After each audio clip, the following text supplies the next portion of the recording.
Welcome back to your latest industry recap, aircraft retirement news, and Etihad Airways, while they just continue to break records. We want to begin there with the Abu Dhabi-based company confirming it had reached a landmark milestone. 300 scheduled passenger flights now depart every single day, and staggeringly, this is a 20% increase year on year.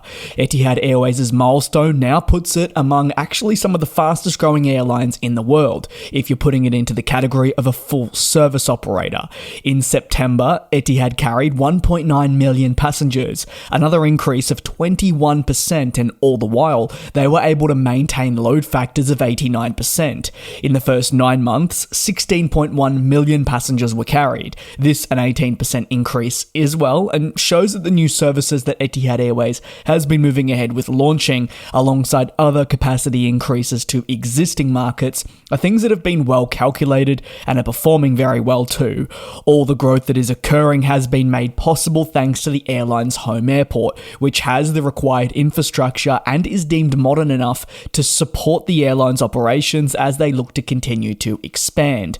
The airline prides itself on this being its home, with the ability to process 45 million passengers a year at a total of 65 gates, and the technology that has been implemented here enables curb to gate in 12 minutes. This accompanied by lounges and facilities, it makes the airport a true industry leader, and what Etihad Airways hopes will set a standard moving forward. The company has already announced 31 destinations in 2025, marking its intent to continue expanding, and with new aircraft additions such as the A321LR, this will play a key role in continuing to allow secondary markets to join the network, while freeing up, say, existing wide bodies to serve some of the more in-demand markets. Now, that network that I speak of has reached almost 90 destinations, and flight increases towards Europe have seen a massive increase of 35% during the summer season in comparison to the year before. It's been a busy year, with the airline also able to grow its fleet up to 115 planes.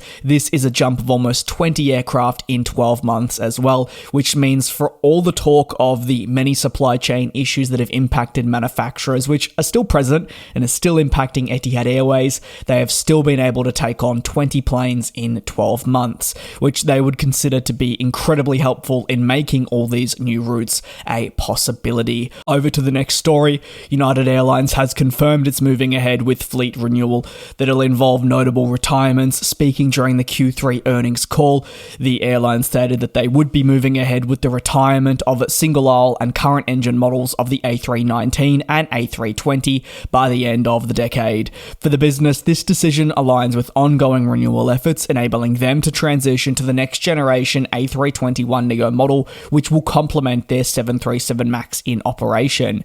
Despite having the 321neo alongside a reliance on the 737, those CO models do still play a really key role in the day-to-day flying. However, these aircraft types are also among the oldest in the fleet when you're measuring it by average age, and with the airline looking to overhaul its business while reducing the number of aircraft types for better simplification, these will naturally be put on the chopping block. Fleet data showing that there are almost 80 A319s in service, followed by just over 70 of the A320s, and when measuring the average age, it's 23.9 and 25.7. For United, as best described by the CCO, these older planes are lower margin jets, and the gauge increase is part of a proven formula for margin growth, which only accelerates with the retirement of the aforementioned types. Over the last 2 years, the airline has rapidly taken delivery of A321neo aircraft, allowing it to expand its reliance on this type and have a fleet of around 50 units in the past 24 months being delivered. It's quite an accomplishment despite the many challenges, and means that the retirement of these CO models is possible. That'll conclude today's industry recap. Thank you very much for your support here on the channel. It certainly does mean a lot. Take care, do be safe, and I'll see you tomorrow for your next industry recap. And we'll fly.